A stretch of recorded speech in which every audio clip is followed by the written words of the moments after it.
Welcome, Coaches Roundtable. I'm Ed Codi, and welcome our guests from the Pittsburgh Tribune, sports writer Jerry DiPaola, one of the best in the business. No one covers Pitt basketball and football like you, Jerry. Thanks for joining us. Jerry, last year, 3-9 seems like a long, long time ago. Here the Panthers are 6-0 for the first time since 1982. Was that when Dan Marino was the quarterback? Dan Marino was a senior that year, actually. He had a subpar season that year. They went to the Cotton Bowl and lost to SMU 7-3, and now they're going to play SMU again in a couple weeks. And the whole thing comes in full circle, and we'll see if Pitt can at least get to 9 wins, which they should. We started the season. You and I talked, Ed. I think we were saying that maybe 7-5, 8-4, if they're lucky, would be a good season because of all the changes that were made in the offseason. They finished 8-4 right now in the regular season. It would mean they're 2-4 down the stretch here in the second half of the year. Would be a huge disappointment. So I think they need to get into double digits now because the expectations have been raised for this team this season to be a deemed success. Jerry, if memory serves me correct, just to go back historically, in that 1982 season, they were ranked number 1 in the country, and Notre Dame came to town and upset them at a full house at Pitt Stadium. So running back ran all over them that day. Yeah, Alan Pinkett and Blair Kill was the quarterback. I think Pinkett ran for 200 yards that day. So now you have Syracuse coming to town, 5-1 under a new coach, Fred Brown. His resume, assistant coach at Georgia when they won the national championship. He's done a terrific job. This isn't the Syracuse of old. They're 5-1 with a surprising loss to a terrible Stanford team, but they have the second leading passer in the country in Kyle McCord to transfer from Ohio State. His statistics are stunning, are they not, Jerry? Yeah, I think he's averaging 360 yards per game through the air, which is pretty amazing. Syracuse was never really, and since Donovan McNabb, they probably haven't been known to have such a prolific passing attack. And that's going to be a problem for Pitt. I really believe that. The cornerbacks are getting better, but they're inexperienced. They have the good safeties, but they're not getting enough pressure on the quarterback consistently. They did in the Cal game. They had 6 sacks, I believe it was, 3 by Jimmy Scott, the defensive end, 2 by Braylon Lovelace, the high school kid from Leechburg High School. And they looked over, they were getting better, but they didn't score much. It was a bad game for Eli Holstein, who threw a couple interceptions. And, he's a redshirt freshman. He's going to make those kind of mistakes. And now the schedule gets more difficult. Those mistakes get magnified. And it's going to be difficult for Pitt, obviously, to repeat what they did in the first half of the season. I don't see them going 12-0. But for this season to be a success, they better win games like Syracuse Thursday night. They can lose to SMU, and that's on the road in a couple weeks. They can lose that game, but they come back and somehow beat Clemson. That would make everything all right, because Clemson, I think, is the second best team in the conference after Miami. Jerry, California threw all kinds of different defensive wrinkles against Pitt. Seems to confuse Eli. He was indecisive at times. Coaches are great at being copycats. You're probably going to see a lot of the same things from Syracuse. I'd be surprised if we did not. Not just from Syracuse, but from every team Pitt plays from now on. They're going to try and confuse the young guy. They're going to try and throw things at him he hadn't seen before. Now, he's smart, and he's well coached, I believe, by Cade Bell, and I think he's going to be able to handle it. But again, he's a redshirt freshman. I think he's only 19 years old. He won't turn 20 for a couple more days. So things are going to happen to a young quarterback, and Pitt just has to make sure that they play defense well enough that they don't have to score 35 points to win. Jerry, you wrote recently in one of your articles that while Pitt is 6-0, they could easily be 3-3. The 1-point win over Cincy, coming back to beat West Virginia down by 10 with 3 minutes to go, and of course eking out a win over Cal 17-15. That's how close things have been in the first half of the season. Every game is interesting. That's the way I like it. It makes interesting football. Maybe the fans, have 3 heart attacks while they're watching the game, but it's fun that way. I'd rather see Pitt win the game 35-33 than have to Pitt win the game 50-3. It just makes the season more interesting. The games are down to the wire. You never know what's going to happen at the end of the game. You got to give Eli Holstein credit for engineering those two comebacks against Cincinnati in West Virginia when they were down in the fourth quarter. And then they handled North Carolina fairly easily, comparatively easily. And then, maybe got a little bit lucky against Cal when the Cal kicker, the kid from South Fayette, missed a field goal that would have given them a lead in the last 2 minutes. Maybe Pitt would have come back and won the game anyway, the way they've been playing. But the defense is going to be the key, I believe, for the rest of the season. If defense can play like it did against Cal, Pitt has a chance to go to a good bowl game. As far as making the 12-team college football playoff, let's not count our chickens yet. That's a way down the road. I know people would love to see Pitt play Penn State in the college football playoff, but let's get them. Let's got to beat Syracuse first, and then we'll talk about doing something else. Well, you mentioned Eli Holstein and the way the transfer portal is. Things can change dramatically in a season for teams. So you bring in Eli Holstein, Desmond Reed, and you already have a weapon there, the best field goal kicker in the country in Ben Sauls, and Pitt is 6-0. That's how much of a difference transfers can make in your program. That's the way the world is today, Ed. If you don't get transfers, you're not going to win. Now, Dabo Sweeney in Clemson, he doesn't use many transfers, if any at all. And he seems to do okay. He has that recruiting reputation. He brings in the great high school kids. But a school like Pitt, they got to do it, and they got to step up and pay these kids too, because as you know, everybody's going to start getting paid in the 2025 season. And then can the boosters and can Alliance 412 come up with enough money to pay these kids, not only to bring them in initially, but to get them to stick around? Because with all the money that's being thrown around, you're going to have some players, playing for 2 or 3 schools before their college eligibility is up, and that's already happening. So Pitt has a big job ahead of them. A new AD, Alan Green, has a big job ahead of him to raise enough money to keep these programs afloat. Not just afloat, but competitive. I mean, the fans don't just want to be 6-6 anymore. They want to be 10-2 and compete for an ACC championship. Well, you mentioned Alan Green and his background. He's a Notre Dame grad, but he's a lot of his experiences in SEC at Ole Miss, Auburn, and Tennessee. Now, Jerry, when you compare the SEC and NIL money and the ACC, you're talking apples and oranges. So what he did there doesn't necessarily mean he's going to have an easy time duplicating that success here at Pitt. Oh, it's not going to be easy, that's for sure. And he knows that. He's a smart guy. He's been around the block, many times, and he understands how it works in college sports these days. But it's a tough job. Somebody has to do it. And I'm glad to Pitt went out and find a guy, an experienced AD. He served as the AD at Auburn, a power conference school. He knows what it takes to win. A lot of people are looking for them to hire somebody local with Pitt ties. It doesn't matter whether you have Pitt ties or not. It matters if you can do the job. And, we don't know. We'll meet Alan Green. We're going to meet Alan Green on Wednesday, actually, at his introductory news conference. We'll get to know a little bit more about him. But from what we hear so far, he's done a good job at other schools. He raised a lot of money at Auburn. He's going to have to do the same thing at Pitt, and maybe twofold. Well, I mean, you mentioned about keeping athletes and having the money to pay and hold on to them. The same holds true for the assistant coaches. You see Fred Brown making that move, coming to Syracuse after the great success at Georgia. Now, Cade Bell, his first year as offensive coordinator at Pitt, he's just 31. I'm sure he wants to be a head coach someday. So Pitt continues to have a successful season. There may be some people knocking on his door next year. Absolutely. I mean, that's the way of the world. I mean, I've told this story before. Pat Narduzzi talked about Notre Dame contacting Kenny Pickett's people before Pickett's senior year to see if he was interested in transferring. I talked to Savasier Dennis, the linebacker, one day out at Gateway High School one summer, and he told me that there were schools that contacted him, and neither Dennis nor Pickett put their name in the transfer portal, but schools were contacting them anyway. So you got some people not playing by the rules, and that's going to make it even more difficult, which is why they got to put guardrails on this NIL stuff and this transfer stuff, because it's just going to turn into the Wild West again if it isn't there already.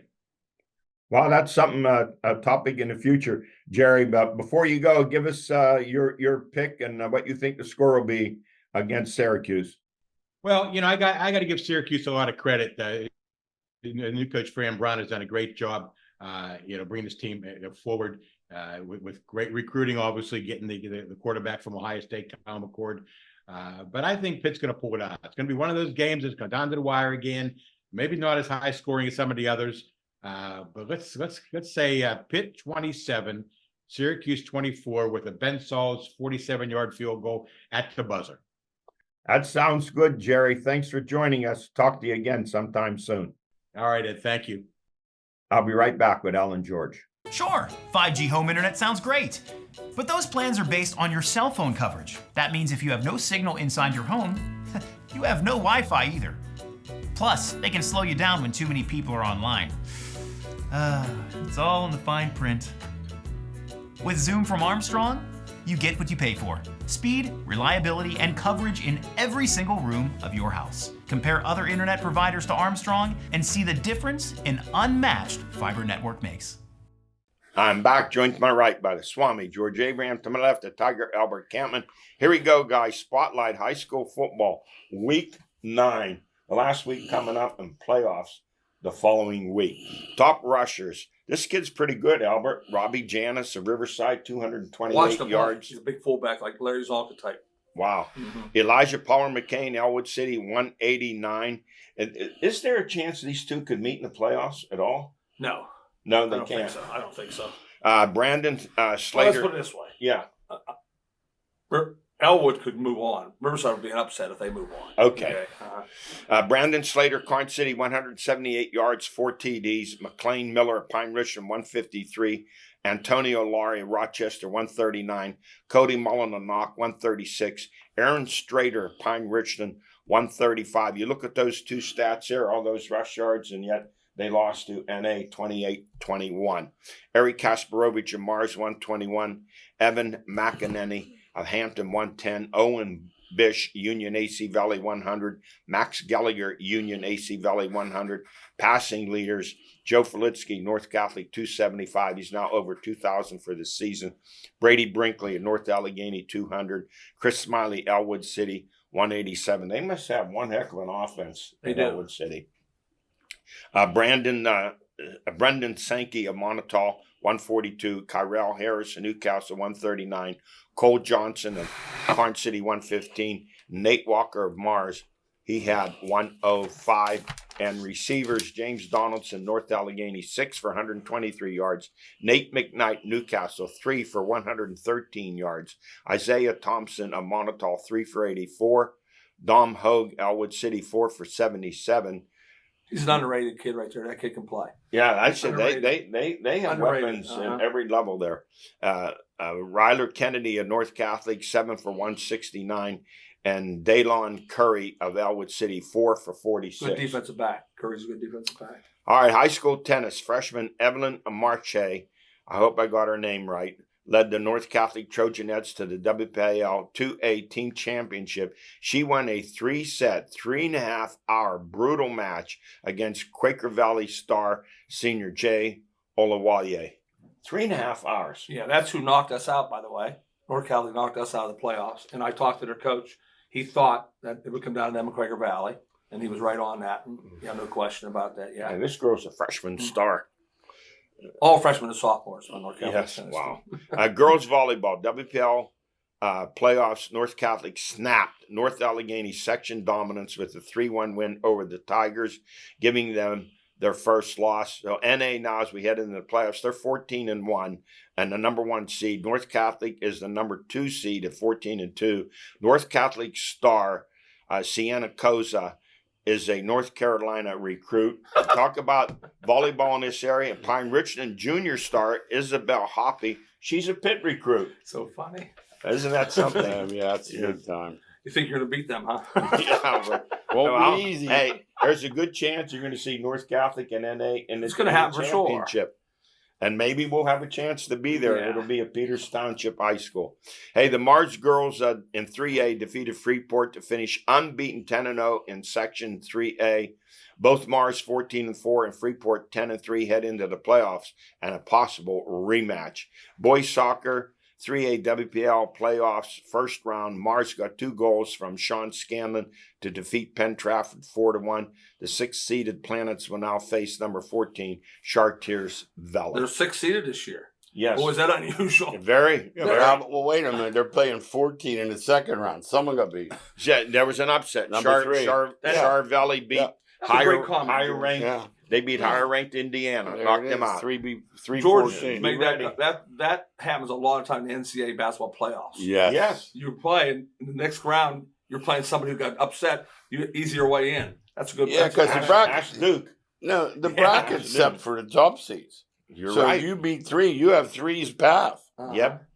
Hey, high school football power rankings here in week 9. 6A, Central Catholic at the top, followed by NA. Once again, we do not rank teams with losing records. In 5A, it's undefeated Upper St. Clair, followed by Pine Richland, Peters Township, Bethel Park, Woodland Hills. In 4A, Montour with a 36-35 win over El Equipa remain undefeated. They scored the 2-point conversion in the final seconds. That's their first section loss, and I don't know how many Long years. time. Yes. TJ is second. The Quips are third with 2 losses. Don't count them out. No.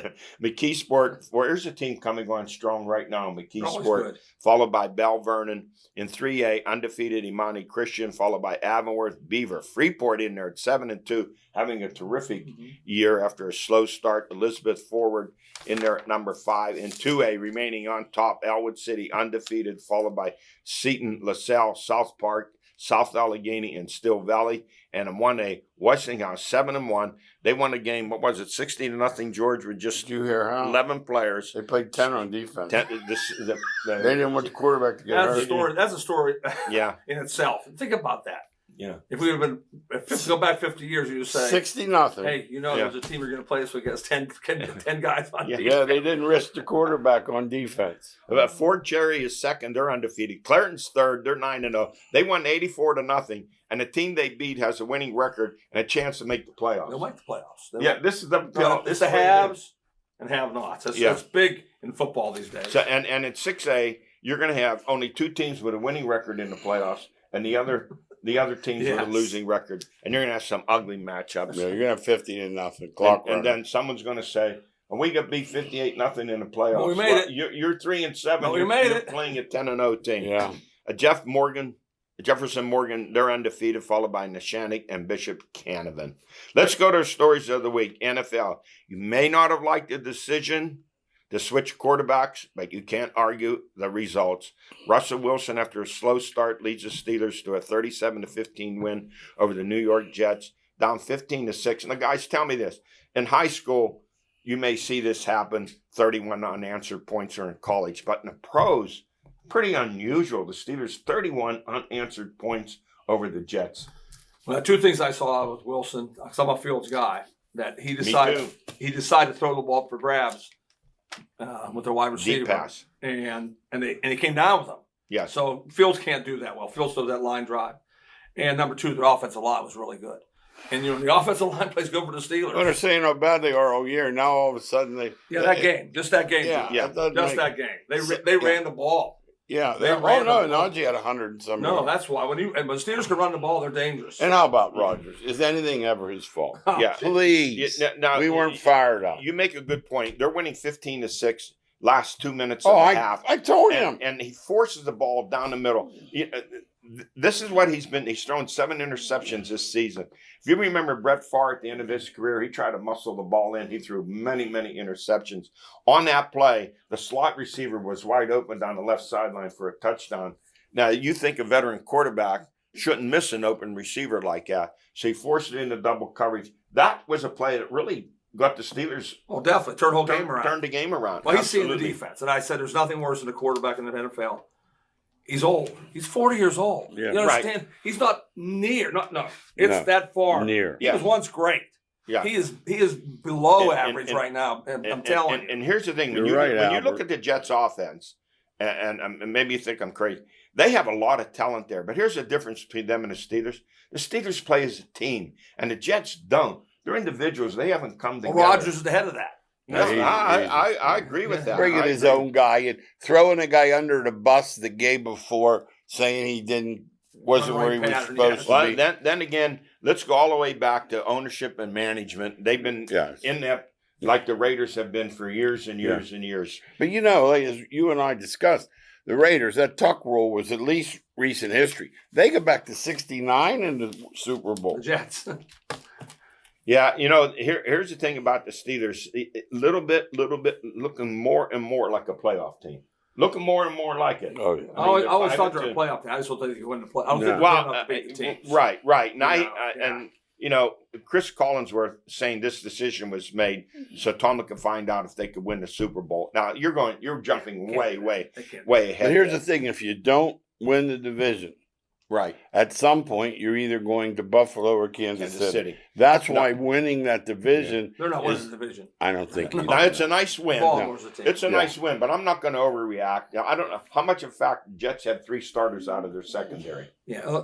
I'll say this though, Eddie. Yeah, I don't make excuse for anybody anymore. No. But every team in Every the NFL team. is Right. injured like crazy. right. Yeah. But when you lose, It's hard. I know. 3 in your secondary hard. is pretty unusual. Well, next up, the New York Giants, the NFL's worst offense, averaging just 14 points a game.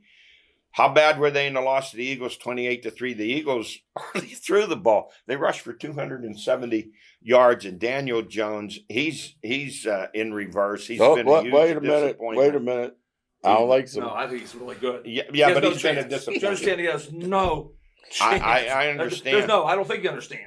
No, I do When understand. they blocked for him, he had 4 games in a row that he was good. Okay. But he goes back to they had 7 sacks in the first half. Right. But it's a joke. when you're 14 of 21 for only 99 yards, He has to get out the ball out of the hands. That's why. well, okay, for whatever reason, it's not working there. Oh so, no! it's I, mean, just I, not I working. want them to get rid of him so bad so he can go to a team Yeah, he got. that he Yeah. can play Well, normal you know football what? on. You're reading my mind because I'm saying he might be another example of what's his name was with the Vikings. Yeah. Darnold. No, Darnold, Aaron no, Darnold. I mean, there's He an might example. be. Eddie, But no, fan. you're not. He just gave a you're not perfect example. listening what You did I'm good. saying. You did good. He's not getting it done with the Giants. Right. That doesn't that's mean true. he can't get it I done don't with think somewhere that's else. right. Yeah, That's Darnold. what I'm saying. You know how many times on this show we He- said Darnold stinks, Right. And then all of a sudden he doesn't stink. But He has a team that can my play on. point is that I think you're right. he's not the answer for the Giants in There's this no answer. situation. There's No, no answer. right. They're And- mismanaged. And I'm going to say this. Tyrone Taylor was there, and he was chased Yeah. like a deer too, and he couldn't throw. I don't want to jinx the Steelers, but I see here a 34-6 I don't game. think Giants defense will shut him down. Oh no. Oh yes, Yeah. I saw the Giants The play. too. Eagles rushed for That was the 270 Eagles. yards. That was the Eagles the week Okay. before. They have All right. The week 27 before sacks. the Giants You know, after All somebody. right. They're And it's the 27. NFL. But the Steelers favored by this There's is not a huge. chance they're winning that big. 6.5 They points. can lose the game. What do you? They can lose to the Giants. And that would be a shocker. Yeah. It would be a I saw shocker. 2 weeks ago the Giants on Monday Night Football beat somebody. It was. I mean, it's just the NFL. You saw them last week, so you're thinking they can't play. I It's quit. not It was an always. ugly game. All right. That's the NFL. Anything. It is. Hey, Cincy 21, Cleveland 14. Deshaun Watson, torn Achilles. He's out for the year. Thompson Robinson comes in. He got hurt too. He got a Cincy defense the last 2 games. One was against the Giants, the Browns. They've only given up 21 points, but they're 3-4. They did not have a real good offensive game, but they made the plays they had to. Next up, they take on the Eagles 4-2. And Cincy favored by 1. You're a little bit surprised Yeah. by that? Yeah, that's The game's at Cincy, Yeah, I'm right? not surprised at all. Yeah, You know, Eagles had Eagles' first good game was last week. Yeah, they haven't played. They well. haven't been playing good at all either. all right, and Baltimore 41, Tampa 31. You know, it started out, I said, man, Tampa, Baltimore's in trouble, 10-0. Then they came roaring back. The game changed when Evans, Yeah. was their best receiver, Right. dropped the ball in the end and tore his and hamstring. he didn't get out for Yeah. the game. The other guy dislocated his ankle. Godwin. Oh, did he? Yeah, Oh, yeah. they he missed carried both of him them. off. No, he That may- was the last play. He may be done for the year. Yeah, They it was the lost last both play. of them. Next may Think be of there. that. Talking about injuries. Think Yeah. about Tampa's team just went off the earth. Yeah, that's what Hey, Baker what Mayfield I- said. Who do I throw the ball to? What did I say last week? The 3 factors in the NFL from week to week: injuries, That's big. great athletes, and poor coaching. Yeah. Injuries are big at it. You got it. Yeah. Now, next up, Baltimore now 5-2. They are at Cleveland, and they are favored by 10 points. Yeah, Cleveland's they're in a bad way. Cleveland can't score any points. No, hey, when you give away, get back. They got what they deserved. They gave away 6 draft choices for Yes, they Deshaun did. Watson. And he turned Why out to is be poor. Houston good? Because of those draft Yeah, it choices. turned out to be really bad decision. I didn't mind it when I thought he was going to be really good because he was good at one time. He stinks now. Hey, And guy, Baker Mayfield's not done badly. No. No, Here, good. Kansas City still at the top, 6-0, 28-18 over the 49ers. Wasn't Mahomes' best game. He hasn't had the best game all year. No, Mm. 2 picks, but their defense is so good. It Playing keeps great. them in Let the me say game. something. I want to say something about Mahomes because this is crucial.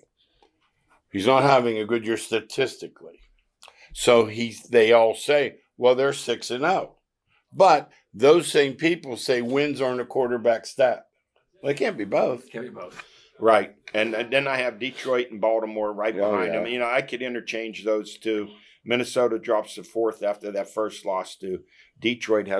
Detroit and Baltimore are so similar in their offenses. A lot of Very talent. explosive. A lot lot of of talent. Oof. And then Buffalo down at number 6. I have the Steelers at number 7. And here you have 2 teams, Washington and the Bears, practically tied. They play this week. That's a game I want to watch. That'd be a Even good though game. Jalen I'd Daniels have is Washington good. higher. You know that I would. Yeah. Because I guess because the name's Washington, they're not rated highly. But Yeah. of all the teams that played great all year, Yeah. Washington has. I have the Steelers ahead of them. I know. You reverse I it. reversed that one. Yes. Okay. Hey, let's go to college football. 6 is an unlucky number. Number 6, Division II, Slippery Rock got thumped at California 28-7. The Vulcans take over first place in the PSAC West. They're 6-1, 4-0. The Rock drops to 6-1, 3-1. They need help from IUP in Edinburgh. They will both play Cal in the coming weeks. Slippery Rock moves on to Clarion, and they're in danger of losing their 5-year championship streak of winning the PSAC West. That was a bad day on Saturday. They're not as power offensively. Remember how great they were offensively? Yeah. They're not great offensively. And they have both those teams at home. Cal, normally, since Slippery Rock went there, I would have thought they were going to IUP, but it's not the case. Yeah, but I think the last few weeks of Rock's defense, they've given up 23. They've never been good defensively. 23-31. Yeah, that hurt them in that game. Hey, and numbers in Division 3, number 6, Grove City, lost to W&J 27-19. Grove City now 5-1, 5-1 in the conference, in the President's Athletic Conference. W&J now 6-1, 6-1. That league is really good, and they advanced the playoffs to 40 teams. So it gives Grove City, even though they lost, The second they can still team. get in. And you know what happened at league? I don't know if you're aware of this, that Carnegie Mellon's walking out on them next year. They were moving to a 2-6-team division. Now they can't because of Carnegie Mellon. We go to across the national scene. We have a new number 1 in Oregon, Georgia, with the win over Texas, a decisive win. Pitt moves up to number 19. They got a dangerous game this week with Syracuse. How about Army and Navy in at 23 and 24? And number 13, Indiana 7-0 under Kurt Signetti. And number 11, you better watch this team, BYU. They are very, very How about good. Indiana's quarterbacks out? I didn't realize. Yeah. So we'll Yeah, just you go got take- hurt. The other guy something came in, though. Did He okay. well, okay. Yeah. Yeah, be interesting. November's going to be wild for college Definitely. football. Just going to be crazy. Mhm. Hey, that's it for us. We've run out of time. We'll see you next week. All right. You know, Pitt last time Pitt was 6-0. I go to